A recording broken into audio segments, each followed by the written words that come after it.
for the singing of the Philippine National Anthem.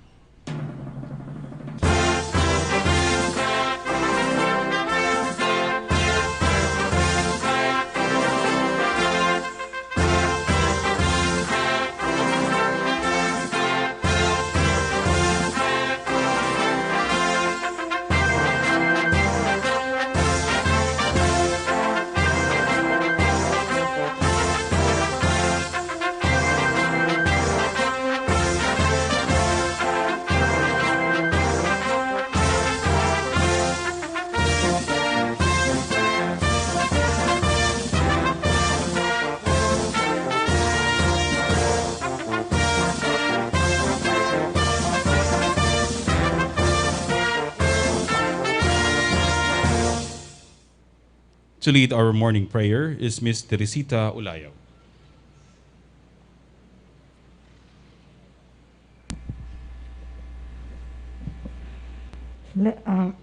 In the name of the Father, of the Son, and of the Holy Spirit. Let us focus our hearts to our Lord Jesus. Father God in heaven, we thank you for this day onwards. Kami po ay nagpapasalamat sa iyo sa patuloy yung pag-iingat, paggabay at pagpapala sa aming mga gampanin at serbisyo na aming ginagawa. Itinataas po namin, Ama, na patuloy mo po kaming pagkalooban ng kalakasan, lalong-lalo na po ang aming mga leaders. Hiling din po namin, Ama, na bawat isa sa amin, linisin mo at patawarin sa aming mga pagkakasala. Nawa po sa lahat ng aming ginagawa, ikaw po ang makita. Punuin mo po kami ng pag-ibig na nanggagaling sa iyo. Itinataas po namin ito sa iyo ng may papuri, pasasalamat at pagtitiwala sa pangalan ng iyong bugtong na anak na si Kristo, Jesus na aming Diyos at tagapagligtas. Amen. In the name of the Father, and of the Son, and of the Holy Spirit. Amen.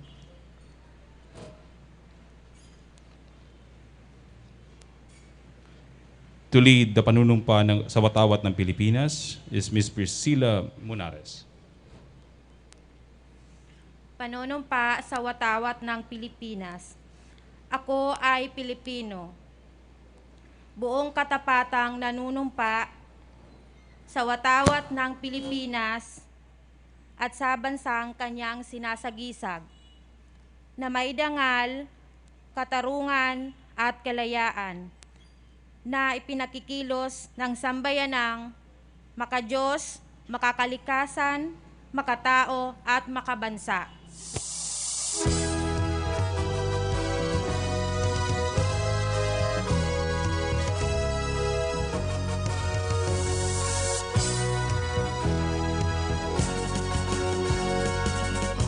Heart of Bicol, rich in culture and history, you call to mind symbols of the rarest nature, a tree, a river, and a shrine. City of sounds, we hear your voices in church, in street, and marketplace, in campus din and river noise that shapes our lives and yields our days.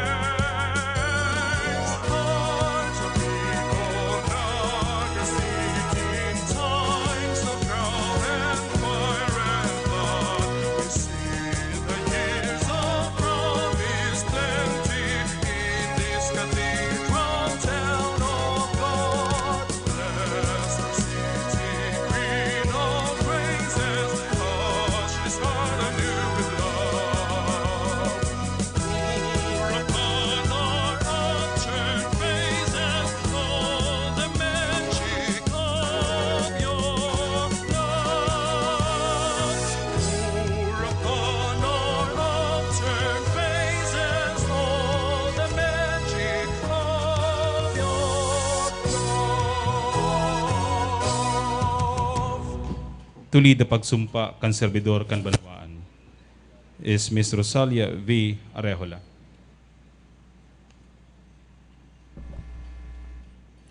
Pagsumpa ng servidor kan Banwaan. Servidor ako kan Banwaan, katungdan ko magserbi ning dusay asin husay. asin magtabang sa kakusugan, asin kauswagan kan sa kong banwaan. Pagmamaigutan kong madugangan, ang sa kong kabatiran, asin kaaraman. Magiging kabutang ako, kang areglo asin katarangkiluhan sa gobyerno, masunod asin matabang ako sa pag-implementar kang gabos na leyes asin reglamentos na daing pinapaurog. Kukonsideraron ko ang interes kang kadaklan bago ang sadiri kong kapakanan. Itutulod ko ang mga programang mapakarhay sa pagbuhay ka mga namamanwaan. Aktibo akong makikikabutang sa mga darakulang katuyuan kang syudad. Dahil ako makikikabutang asin ibubunyag ko ang anuman na korupsyon na sa kong may isihan. Gigibong kong may pakinabang ang labang momento sa gabos na panahon. Pagmamaigutan kong masimbagan ang anuman na angat sa serbidor kang banwaan. Ang gabos na ini para sa satong kaglalang asin sa tong banwaan. Bendisyonan lugod ako kang kagurangnan.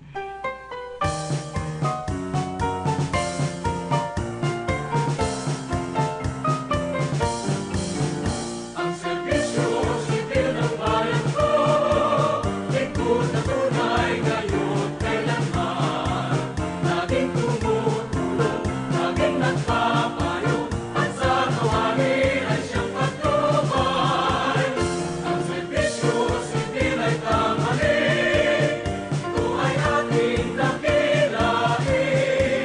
Maging tapat winang sa ating tungkulin, paglingulang lagi bayang kilig.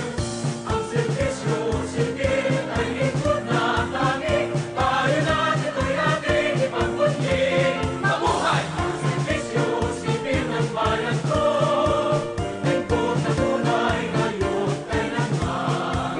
Laging tumutulong, laging nagpapayo, at sa nawali ay siyang patnubay. Ang serbisyo sibil ay tanghalin, ito ay ating dakilain. Maging tapat winang sa ating tungkulin, paglingkuran lagi bayang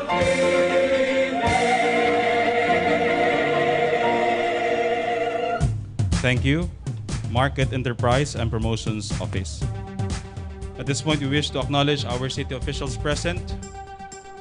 We have our city mayor, the Honorable Nelson Ligacion. Our city vice mayor, the Honorable Cecilia Veluz de Asis. The Honorable Hil Oying Rosales. City Councilor Greg Abunal. City Councilor Vidal Castillo. City Councilor Salvador Badi del Castillo. City Councilor Jose C. Rañola. City Councilor Jose B. Perez. City Councilor and Liga President Antonio Dodet Beltran.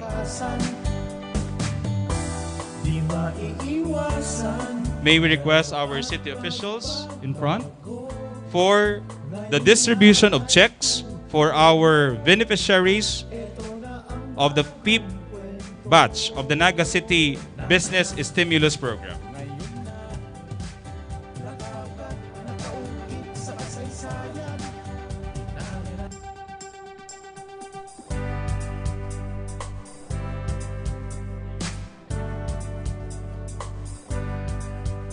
We also wish to acknowledge the presence of Councilor Elmer Baldimoro.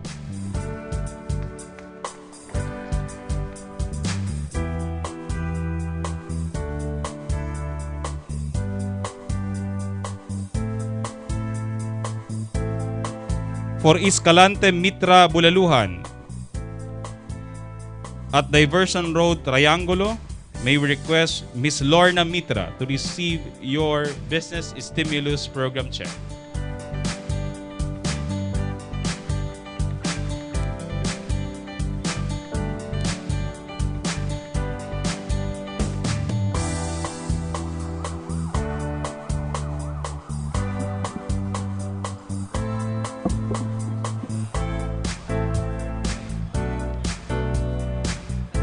For Itay Yukay Dry Goods Store, located in Naga City People's Mall, may we request Ms. Maylene Dicena.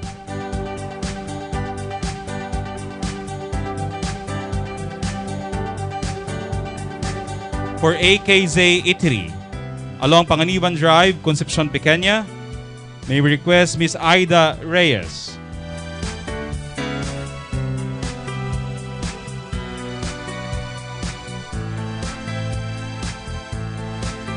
For Suil Andy Water Station, located in Zone 1 San Felipe, may we request Mr. Aldrin Alegre.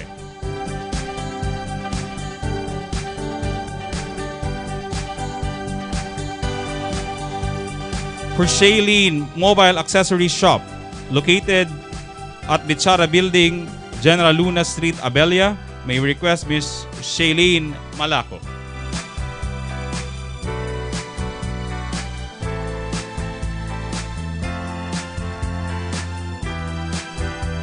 Photo Session Studio, Ramaida Centrum, Elias Angeles Street, Santa Cruz, Ms. Sarah Vargas.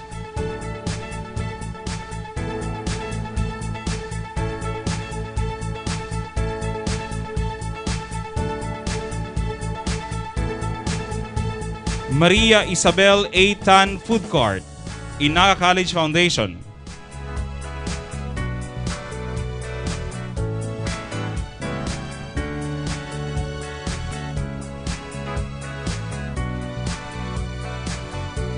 For Diseño by Kent Fabian Fashion Design, Elias Angeles Street, San Francisco.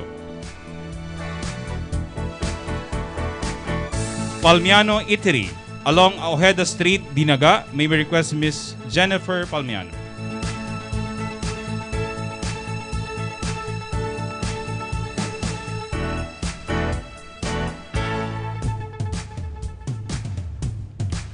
Queenie Main Fashion Shop, along Diversion Road, Triangulo, Naga City, may we request Ms. Marilyn M. Claviron.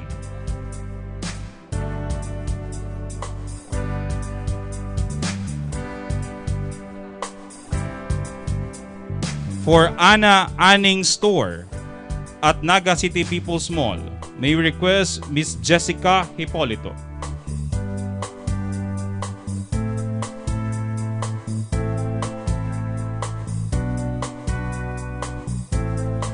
For Alias Canteen, located along J. Hernandez Avenue, Abelia, Naga City, may we request Ms. Jennifer Sanchez.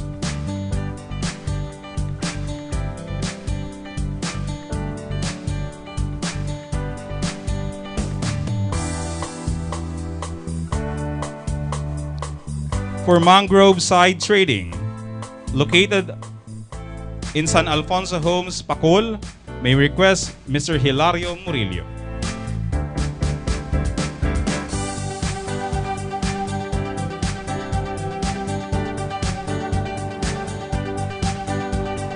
For this fifth batch of Naga City Business Stimulus Program, we were able to distribute a total of 1,050,000 pesos of loans to our beneficiaries. Zero interest loan. May we request our beneficiaries and our city officials for a brief photo opportunity.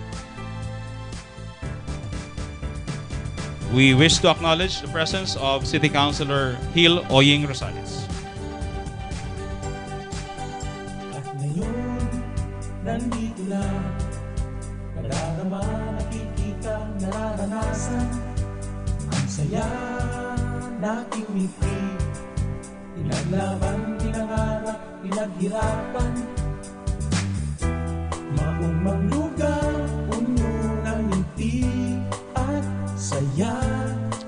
ang lahat. Congratulations to our 5th batch of beneficiaries for the Naga City Business Stimulus Program. Mabalos po.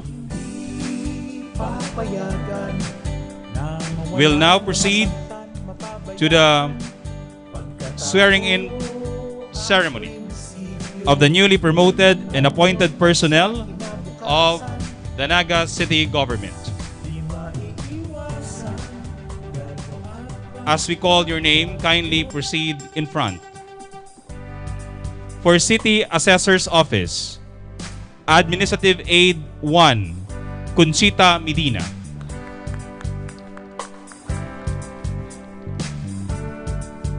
City Accountant's Office, Administrative Aid 4, Maria Teresa De Vera. Administrative Officer 2, Salary Grade 11, Marivic Altabano. Administrative Officer 2, Salary Grade 11, Estela Briñas. City Engineer's Office, Administrative Aid 1, Lilian Riapor Caligan. Administrative Aid 1, Chris Edward Chavez. Administrative Aid 3, Warlito Bungyad. Engineer 1, Salary Grade 12, Engineer Kerwin Hidalgo. Our new Assistant City Engineer, Salary Grade 23, Engineer Elmer Albo.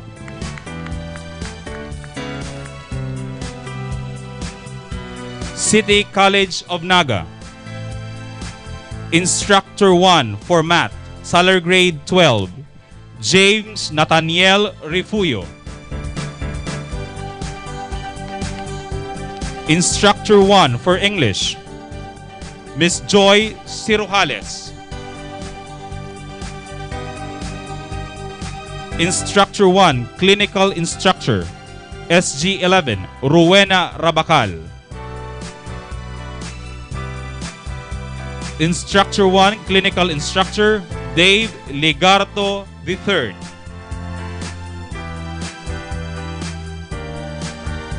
City Events Protocol and Public Information Office, Administrative Aid 5, Fernando Flores.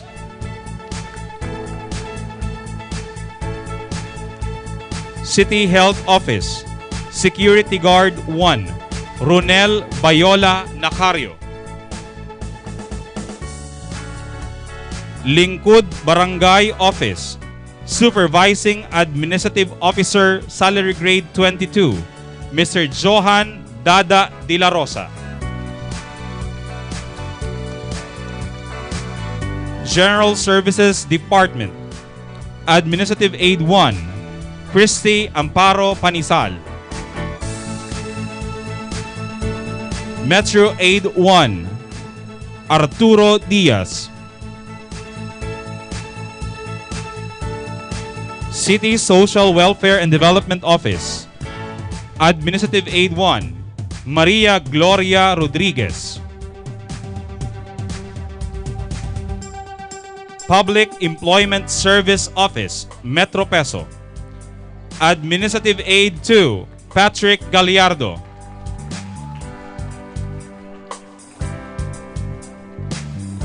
Administrative Assistant 2, Jomar Edward Brasal.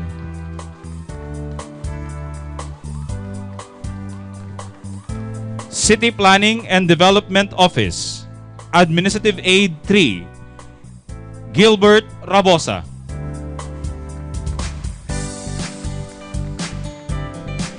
Market Enterprise and Promotions Office, Watchman 1, Mamerto Punsalan Jr. Metro Aid 1, Rosa Alpaño. Office of the City Administrator, Engineering Assistant, Salary Grade 8, Orlando Orly Constantino. City Treasurer's Office. Administrative Aid 4, Mila Gracilia.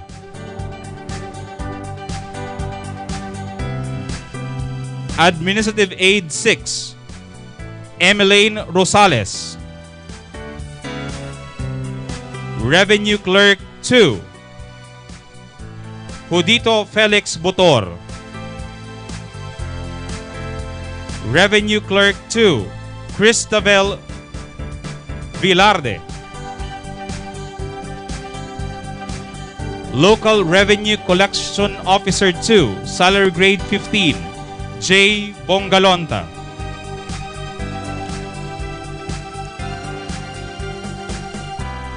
Local Treasury Operations Officer 4, Salary Grade 22, Gladina Glady Pusugak.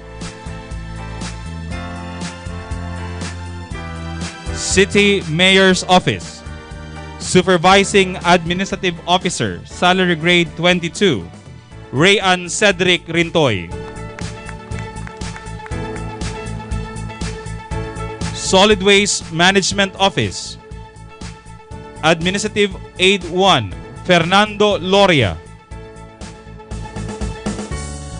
Administrative Aid 3, Rodolfo Eduardo Jr. Administrative Aid 3, Joel Fabi Pascuhin. Administrative Aid 6, Nunica De La Torre. Construction Man, Victor Sevilla. Administrative Aid 6, Jaime Villare Jr. Metro Aid 1, Marnel Basilan. Metro Aid 1, Hasmin Cornelio. Metro Aid 1, Eric Alano. And Metro Aid 2, Heidi Rialope. Mayor Son, we have 42 newly promoted and appointed personnel to be sworn in this morning.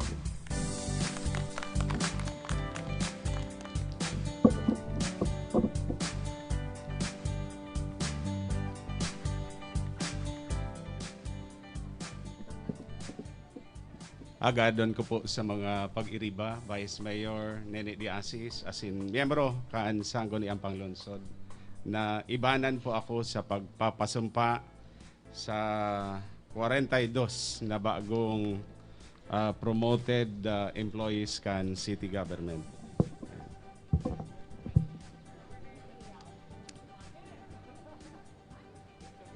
Sige po. Pakitaas po kan sa indon toong kamot. As in magsunod sa sakuya. Oath of office. I kindly state your name. Of, indicate your address. Having been appointed to the position as, kindly indicate your position. Hereby solemnly swear that I will faithfully discharge to the best of my ability the duties of my present position and of all others that I may hereafter hold under the Republic of the Philippines, that I will bear true faith and allegiance to the same, that I will obey the laws, legal orders, and decrees promulgated by the duly constituted authorities of the Republic of the Philippines, and that I impose this obligation upon myself voluntarily without mental reservation or purpose of evasion. So help me God. Congratulations po. Again, congratulations, and Let's give another warm applause to our newly promoted and appointed city government personnel. Ang saya nating ngiti, pinaglaban, pinangarap, pinaghirapan. Maong maglugar, puno ng ngiti at saya. Ang lahat sinimulan sa aming puso't isipan. At hindi papayagan na mawala, na masaktan, mapabayaan. Pagkatao at prinsipyo, noon hanggang ngayon at sa kinabukasan. Di maiiwasan, galaw at pagbabago. Ngayon nga ay tutungo, eto na ang bagong kwento. Naga na, ngayon na, nakaugat, nakauit sa kasaysayan. Naga na, tayo na, puno ng pag-asa aming kinabukasan. At di nyo At this point, mapigilan, ang kwento ay madudugtungan. At this point, let's now hear the message of our city mayor, the Honorable Nelson Ligacion. Taas noo, ito ang aming bayan. Naga na, Marahay na pagkaaga po sa Tuyaga Boss. Good morning. Sa mga pag-iriba po sa Sangguniang Panglungsod, palakpakan ta po Vice Mayor Nene D. Asis, Councilor Greg Abonal, Councilor Dudit Beltran, Councilor Elmer Baldimoro, Councilor Buddy Del Castillo, Councilor Oying Rosales, Councilor Doc Sani Ranyola, yaon man po si Councilor Joe Perez and Councilor Vidal Castillo. Sa tuya po gabo sa liwat maray na pagkaaga, inot congratulations sa 42 na newly promoted employees of the city. Pwede pong mas makusog si palakpakan para po sa Sainda. Ayan. Tanganing mas lalong ma-inspirar sa pagtatrabaho po para sa satuyang syudad. May mga lilinawon lang po ako ano. Number 1, being ranked number 1 in the result of the selection process does not warrant or do not give you the entitlement to the position applied for. Otherwise, mayo na kutang appointment, mayo nang gigibuhon an appointing authority. Remember, ang itinatao pong pangaran sa appointing authority, 5, unless the applicants who qualified is less than 5. And the law gives the appointing authority to decide who among the 5 or less than that number will be appointed given the discretion of the appointing authority. Malinaw po yan, iyo ha? Okay? Malinaw po. And therefore, the appointing authority has to decide. And among those factors that will be considered, number 1, performance. I also have to consider the length of service. Importante po sa kuya itong length of service. But then of course, kaipuhan na maipahiling na nagtatrabaho. Kaya igawang performance. And number 3, dapat igawaman itong inaapod na X factor. Ano daw yan, yung X factor na yan. Si Mr. John Monggoso, aram yan kung ano yan. So, what does your appointment mean? Sa pag-appoint po sa Saindo, igwang tiwala si appointing authority that you will do justice to the position where you were appointed. Si expectation, iyo na kung naging marhay po kamo sa pagserbi sa posisyon kung saan kamo hali, mas pa ang inaasahan po sa Indo sa bagong posisyon.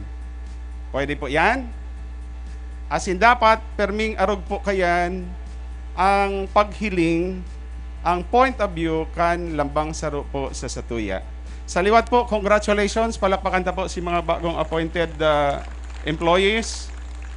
Sa masunod pong taon, 2021, as early as January or February, we will start with a new process of selection and thereafter making the corresponding appointments for vacant permanent positions. So expect that new appointments will be made the soonest time that the process is completed through the guidance of the Human Resource Management Office. Maray na pag-aaga po sa tuya, Gabos. Thank you very much, Mayor Son. That concludes our flag ceremony.